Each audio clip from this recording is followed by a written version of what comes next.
Hello, good morning po. Nandito po tayo sa Mayland Phase 2. Ito po yung 60 square meter lot. Ayan po. Maganda po yung pinaka pwesto niya, main road. Then corner lot po ito.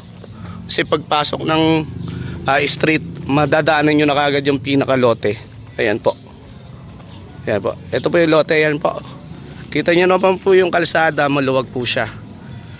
And target po ito ng mga gustong mag-business, sari-sari store, karinderya. Ayan po. Ito po yung mismong boundary. Ayan po. Pwede nyo po ipa second floor hanggang third floor yan. Depende po sa makukuha nyong contractor. Ayan po.